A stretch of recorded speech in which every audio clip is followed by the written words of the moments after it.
Welcome to the podcast on social science elements in cybersecurity. And we are today on the third episode. And to have this conversation, I have with me Donavan Cheah, a well known cybersecurity professional based out of Singapore. For those people who did not get a chance to watch the episode one and two, I urge you to make time to listen in. I'm sure you will find a lot of interesting content in that, where we are talking about culture, politics, and the behavior side of the humans. And today we're going to be talking about how it impacts the community and what is manipulation. So, in other words, community manipulation and how it has relevance or how it impacts the cybersecurity. Do let share your thoughts. Wow, this is a big topic, and I'll tell you It why this is is. a big, big topic, right? Yeah. It's a huge topic because, unlike the first two episodes, community manipulation is a topic which basically affects everyone, literally everyone. And like it or not, we may already be unwitting victims to this. I'll explain, right? So Yeah. remember those times where we surfed the internet and we had to find exactly what we wanted? Meaning to say, if you were not good enough at finding stuff or searching up for stuff, you basically won't find what you want. Think about it as, that's a good number of years ago before the advent of social media, right? And then Yeah. when social media came out, at first it was a repository of our life stories. And then if you look at social media today, it looks nothing like this anymore, right? And why did this happen was because, well, of course, the concept of social media evolves with time, and I think we take some of what our physical tendencies to the digital world as well. This is something I talked about in the previous episode, where we Yeah. talk about how trust moves from the physical world to the digital world in ways that is not really all that suitable. So now let's talk about another example, right?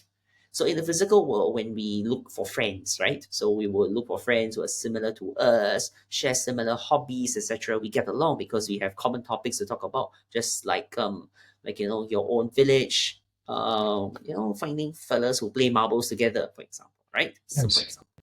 Now in the digital world, what does this mean? It can be for good. For example, us appearing on a podcast today, right? That's an example Yeah. where it's used for good. Now, can this go wrong? Well, this can go wrong as well, right? Because people can have certain interesting similarities, and sometimes when these interesting similarities come together, you may realize that a collection of these people may in fact not have values that are very compatible with society. For example, right, extremism. A Mm. bunch of people think it is right to kill because they feel certain grievances. They come together, they know that what they're doing is not legal, and so they set up clandestine groups, right? So there's an example. Now, but perhaps something that is more relevant to everyone, because I said it could be an victim, right? Is this. Now we all use social media nowadays, it's undeniable, right? We use it to connect with friends, try to make ourselves look good, post pictures of great food, etc. But of course, we also consume social media at the same time. And what do we consume? We consume news, we consume opinions, etc. Now, what do we like to consume? Of course, we like to consume more of what we want to, and we prefer to consume less of what we don't want to, right? And that is in essence the basis of social media algorithms. So, for example, if I profile you and I think, hey, Sujit, you may be more interested in content that is biased towards a certain topic, then I will give you more such content. Like, for example, maybe you like more cybersecurity news, so I give you more cybersecurity news. That's great. But what happens when you talk about, say, hey, this person seems to be more far right or more far left? Or say this guy happens to be more, I would say, more interested in very exotic topics that authorities would be quite frightened of. Like, for example, this guy has an interest in making bombs, right? So you see where this comes in, because you can Mm. manipulate people's opinion simply because the algorithm introduced something called a positive feedback loop, right? So this is in essence an aspect of information warfare, because you can make use of very targeted posts, rely on the algorithm to then spread your word. No, how do you relate community manipulation to trust networks or collective resilience? Hmm. Put it this way, as I said, right, we make friends by finding people who are similar to one another, right?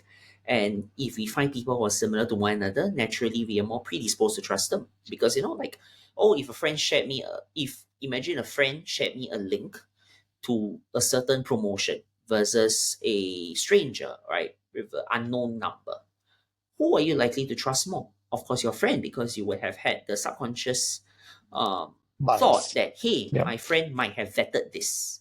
Mm. Even though in reality, most friends don't vet stuff before they share, right? Yeah, correct. Uh, so this happens to things like news, etc. So in trust networks, right? Trusted networks, uh, it depends on the kinds of people that you have. And this also is something that is relevant when we talk about how we look at resilience from a collective point of view. When we talk about how we talk about using the community to protect one another from such harms. So, in reality, it's really more on understanding that these networks exist. We know there's a human tendency to do certain things. We talked about this in the first episode, right? We talked about how the user experience is like if you brought people together, they have more common topics, they tend to like one another's posts, and they feel, hey, they have a better social media experience. So now how do we try to harness that for good? That is the hard question. Because Correct. I find it a bit difficult personally to say, hey, let's bring all these people together and let's do a 1 hour cybersecurity lesson, or let's do a 1 hour lesson to teach you what not to click. But if I can infuse that in various friend groups and encourage you to share, things as bite size, and to, perhaps use a bit of psychological tactics here to get people to learn better, then that's good. Like for example, let's be a bit cheeky here. Who wants to be a dumb person? Who wants to be an idiot? The answer is, well, nobody, right? So if you can find some way, if you can find some example to say, hey, don't be an idiot, don't be a dumb guy, just get yourself protected and get everyone else in the friend network protected so you don't harm yourself and your friends.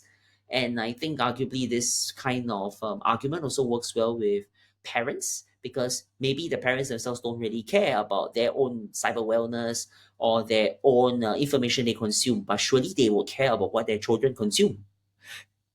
So think about it from collective networks, whereby we use the fact that if people come together because they trust one another, then quite naturally they also care for one another's well-being. Right.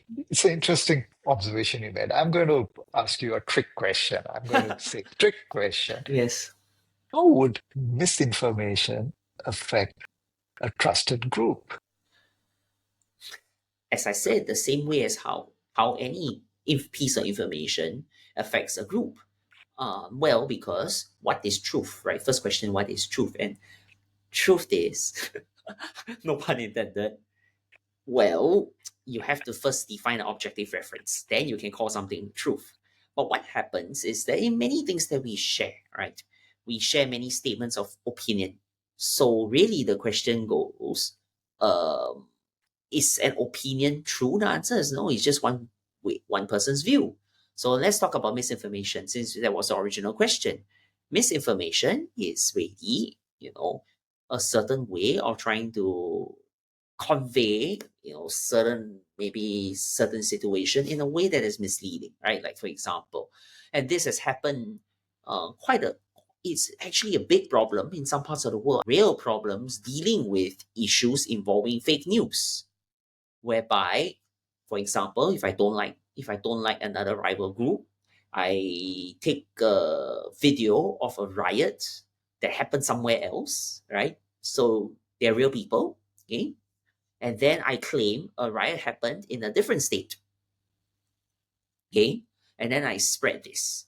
Now, who is going to fact check the video and check, hey, I saw this guy belongs to a different state?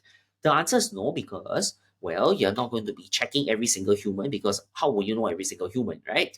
And number two, well, it looks like there's video evidence, so you may think, hey, there's video evidence, it's probably true.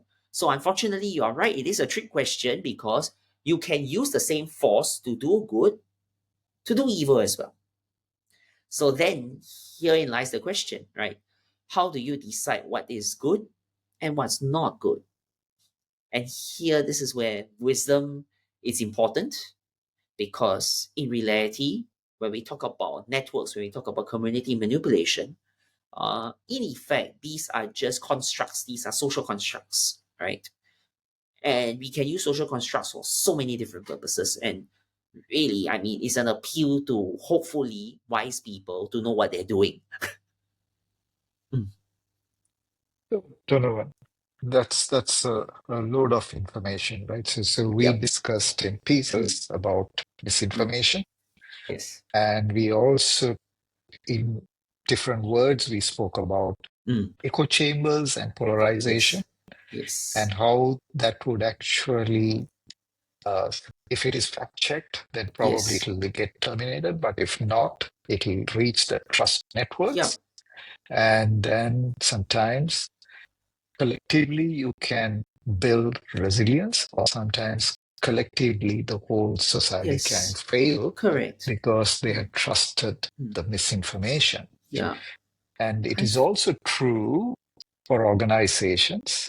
When a phishing email is sent, it's so real. Do you Yes. want to touch on that? Yeah, I will touch on that, right? And I will link back to a previous episode. So remember, Sure. I mentioned about how we can use certain networks for good, right? So an organization, right? How do you get people to move on something, right? Organizational change. Yeah, how do you want to get people to adopt something? Is it Yeah. because you convince people that the change is good? That might work. That might not work. Will you convince them with facts? Well, that's only part of the story. At the end of the day, it goes back to something that we did in the second episode, and that is political. And fact of the matter is that when we really want to convince people to do something, we need, to some extent, and this is a bit, sad to say, we need somebody who can drive the change, because people inherently trust this person.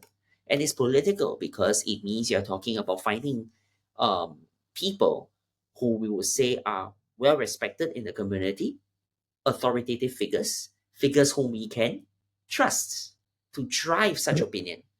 So in an organization, right, if you talk about wanting to drive cybersecurity awareness, or say you want to drive awareness of what, realizing that hey, there's misinformation, there are deep fakes, you need to check your sources, you need to make sure you do not just fall for everything, right? Well, you need authority figures that are well respected, that people look up to guide this way.